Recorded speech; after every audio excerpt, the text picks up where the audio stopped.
Hi guys, good morning. Kailangan natin magpapawis. OFW, bakasyon. Kailangan magpakasipag tayo. Ayan po, nagputo tayo ng maraming kahoy.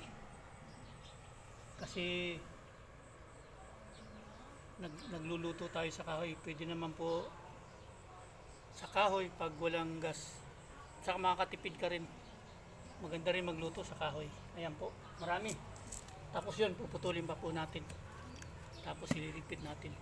Ay puno ng magnapuya, Indian mango. Marami pong mamunga yan, kaya lang pinaputulan ko.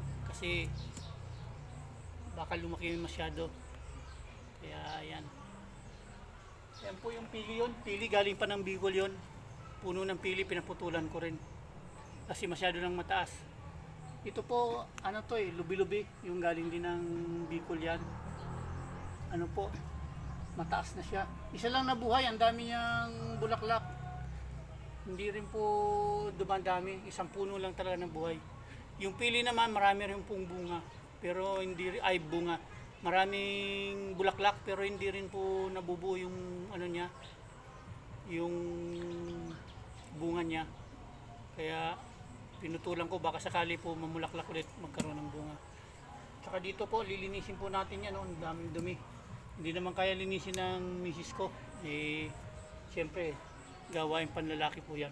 Kaya ayan po, lilinis natin. OFW, magpakasipag tayo kahit bakasyon, trabaho tayo. Maraming pong salamat.